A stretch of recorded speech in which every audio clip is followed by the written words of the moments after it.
Okay students, तो last video में मैंने आपको पहले 2 पार्ट्स करवा दिए थे। अब हम सी पार्ट देखते हैं। तो सी पार्ट में हमने क्या करना था, मैं आपको एक बार दिखा देती हूँ।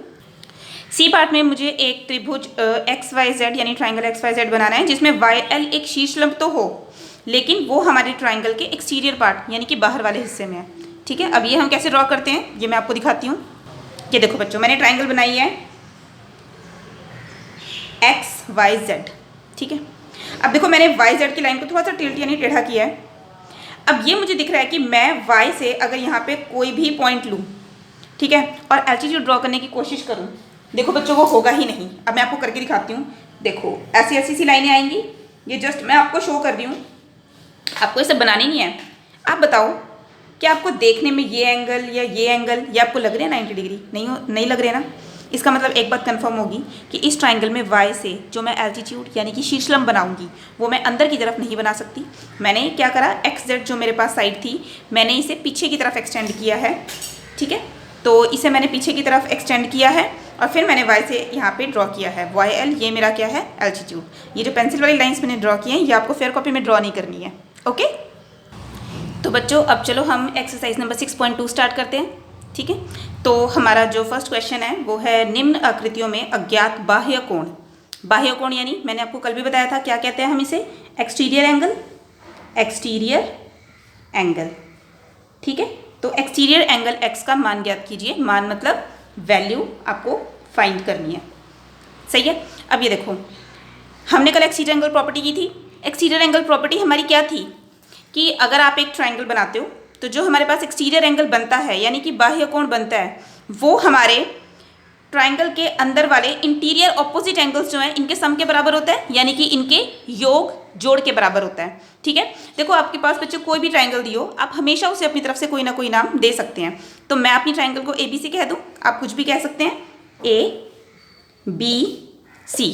ठीक है, और जिस पॉइंट तक आपने एक्सटेंड किया है आप इसको D नाम दे दो। ठीक है, ये आपकी अपनी मर्जी है कि आप अपने ट्राइंगल को क्या नाम देना चाहते हो। ठीक है, अब ये देखो मुझे ये वैल्यू निकालनी है तो मैं लिखूंगी कि एंगल ACD, ठीक है, ACD किसके बराबर है, ये angle A plus angle B। ठीक है, और यानी कि जो मेरे पास x है वो किसके इक्वल होगा, 50 डिग्री प्लस 70 डिग्री। तो 50 प्लस 70 कितना होता है हमारे पास, 120 डिग्री। ओके, अब बच्चे देखो यहाँ पे मैंने प्रॉपर्टी लिख दिया बट मैंने उसका रीज़न नहीं लिखा, मैं थोड़ा सा नीचे लिख देती हूँ। लेकिन आपको जब भी ऐसा लिखो आपको रीज़न साइड में ही देना होता है। तो आप फेयर कॉपी में ऐसा करना कि आपकी ये जो ट्राइंगल है ये आप ऊपर बना लेना और ये जो भी एक्सप्लेनेशन है वो आप नीचे से लिखना शुरू करना, ताकि इसके कॉर्नर पे आपको जगह मिल जाए आपका रीज़न लिखने की। ठीक है, तो बच्चों रीज़न हमारे पास क्या था कि किसी भी त्रिभुज का बाह्य कोण अपने दोनों सम्मुख अंतः कोणों के योग के बराबर होता है। ये मैंने आपको पहले भी एक्सप्लेन किया था कि जो मेरा एक्सटीरियर एंगल है वो इन दोनों के सम के इक्वल होगा, या फिर exterior angle of a triangle is equal to sum of interior opposite angles. Okay, तो अब आप एक बार दोबारा से क्वेश्चन बहुत ध्यान से देखो।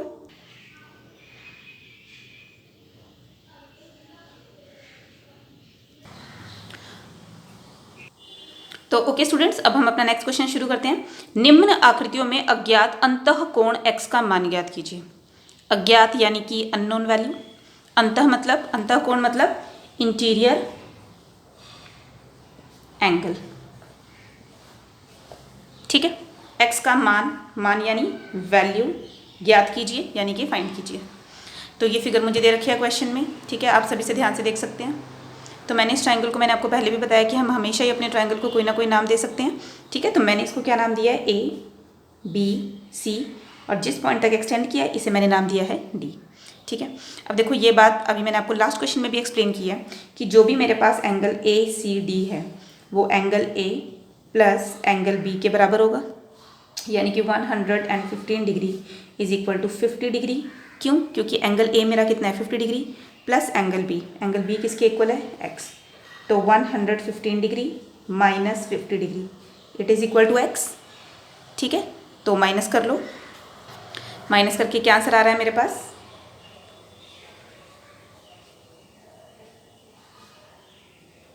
तो जो x है मेरा वो किसके इक्वल आया है, 65 डिग्री। ठीक है, अब देखो बेटा यहाँ पर भी मैंने लिखा है ना, अब मुझे रीज़न देना पड़ेगा। ठीक है, तो रीज़न मैंने लिख दिया है कि किसी त्रिभुज का बाह्य कोण अपने दोनों सम्मुख अंतः कोणों के योग के बराबर होता है। और इंग्लिश में the exterior angle of a triangle is equal to the sum of interior opposite angles. तो अब ये क्वेश्चन एक बार आप लोग ध्यान से देख लीजिए।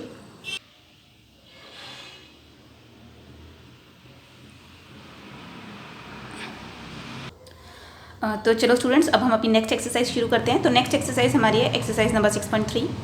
तो एक्सरसाइज 6.3 का फर्स्ट क्वेश्चन हमारे पास क्या है? निम्नांकित आकृतियों में अज्ञात x का मान ज्ञात कीजिए।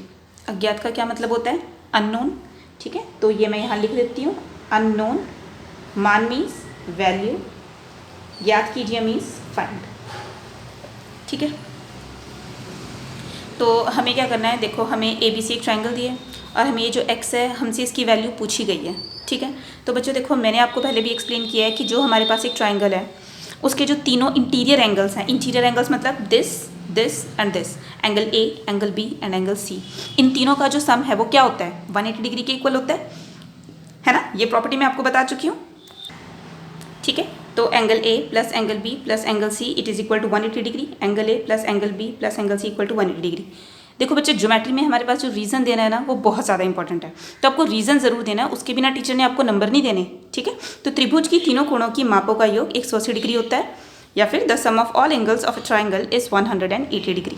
ठीक है, तो मैं इसे सॉल्व करती हूँ। एंगल A किसके बराबर है? x plus angle B 50 degree plus angle C 60 degree equals to 180 degree, यानी कि x प्लस 60 प्लस 50 कितना होता है? 110 degree, it is equal to 180 degree, यानी कि x it is equal to 180 degree minus 110 degree, so x is equal to 70 degree. ठीक है, समझ आ गया आप सभी को? एक बार आप ये क्वेश्चन पूरा ध्यान से देख लो।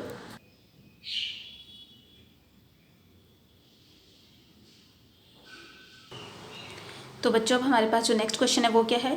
निम्नांकित आकृतियों में अज्ञात x और y का मान ज्ञात कीजिए। ठीक है, तो ये हमारे पास हमारे क्वेश्चन का फर्स्ट पार्ट है। देखो, आपको एक फिगर दे दी है और इसमें जो हमारे पास x और y हैं वो हमारे पास मिसिंग है, तो वो हमें निकालने हैं। ठीक है, अब देखो, मैंने आपको बताया कि आप ट्रायंगल को कोई भी नाम दे सकते हो, तो मैंने इसे नाम दे दिया है ABC और ये मैंने एक्सटेंड पॉइंट को नाम दे दिया है D। अब सबसे पहले देखो, ये जो मेरे पास y और 120 डिग्री का एंगल है, ये मेरे पास एक ही स्ट्रेट लाइन यानी एक ही सीधी रेखा पे बने हैं। तो आप अपने पिछले चैप्टर में पढ़ के आए हो कि इन दोनों का जो सम है वो किसके इक्वल होगा? 180 डिग्री। इसे आप क्या कहते हो? रैखिक युग्म, या फिर इंग्लिश में अगर मैं बात करूँ तो हम इसे कहते हैं लीनियर पेयर एंगल्स। ठीक है, तो इन दोनों का जो सम है यानी y प्लस 120 डिग्री, ये किसके इक्वल होगा? 180 डिग्री। तो ये मैंने लिख दिया है कि y plus 120 degree equals to 180 degree, इसे हम रैखिक युग्म या हम इसे क्या कहते हैं? Linear pair. तो y की वैल्यू यहाँ से निकालते हैं, 120 यहाँ प्लस का, यहाँ जाके क्या हो जाएगा? माइनस का, यानी कि 180 डिग्री माइनस 120 डिग्री। तो y किसके इक्वल आ गया मेरे पास? 60 डिग्री के इक्वल। ठीक है, इसे मैंने सर्कल कर दिया। और नेक्स्ट अभी हमें x की वैल्यू भी निकालनी है। देखो, अभी अभी जो हमारा पिछला क्वेश्चन था उसमें मैंने आपको कितनी बार बताया कि जो हमारे पास तीनों एंगल्स हैं, मतलब ट्राइंगल के जो तीनों एंगल्स हैं, अगर आप इस चीज़ को भूल जाओ बाहर वाले को, तो अंदर वाला x 50 डिग्री और y, इन दोनों का जो सम है वो किसके इक्वल आएगा? 180 डिग्री के। देखो, मैंने लिख दिया angle A plus angle B plus angle ACB equals to 180 degree. आप ये सोच रहे होंगे ना कि मैंने इसका पूरा नाम क्यों लिखा है? देखो बेटा, एक बात का ध्यान रखना, C पे हमारे पास दो एंगल बने हुए हैं, एक ये वाला बना है, एक ये बना है। अगर मैं सिर्फ C लिख देती तो आपको कैसे पता लगता है कि मैं कौन से एंगल की बात कर रही हूँ? ACB। आपको क्लियर है? ACB यानी कि मैं Y एंगल की बात कर रही हूँ। ठीक है, ठीक है, तो मैंने यहाँ पे रीज़न लिखने हैं कि जो आपको पहले बताया कि त्रिभुज के तीनों एंगल्स का जो हमारे पास सम है वो 180 डिग्री होता है। ठीक है, तो y, देखो बेटा, y की वैल्यू मैं ऊपर निकाल चुकी हूँ ना 60 डिग्री। अब मैं यही लिख देती हूँ, x plus 50 plus 60 degree equal to 180 degree, यानी x प्लस 60 प्लस 50 कितना होता है? 110 degree, it is equal to 180 degree, यानी x मेरे पास कितना हो गया? 180 degree minus 110 degree, so x is equal to 70 degree. तो ये क्वेश्चन मेरा जो है वो कंप्लीट हो चुका है।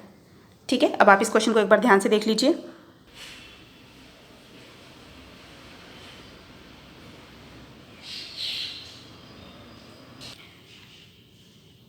बच्चों, अभी देखो, हमारे पास इस एक्सरसाइज का जो क्वेश्चन नंबर 2 है उसके 5 पार्ट्स वो भी पेंडिंग है। ठीक है, तो वो उसमें जो हम प्रॉपर्टीज़ है वो इस चैप्टर की और पिछले चैप्टर की यूज़ कर रहे हैं, तो वो उसके सोल्यूशंस में आपको PDF में प्रोवाइड कर दूंगी। ठीक है, आप उसे पढ़ेंगे तो आपको समझ आ जाएगा। ओके, तो अब हम बच्चों नेक्स्ट एक्सरसाइज शुरू करते हैं, एक्सरसाइज नंबर 6.4। तो फर्स्ट क्वेश्चन क्या है कि निम्न दी गई भुजाओं की मापों में से क्या कोई त्रिभुज संभव है। मीन्स कि अगर मैंने आपको ट्राइंगल की 3 साइड्स दी हैं तो क्या कोई ऐसी ट्राइंगल पॉसिबल भी है जिसकी ये साइड्स होंगी। ठीक है, ये हमारा क्वेश्चन है।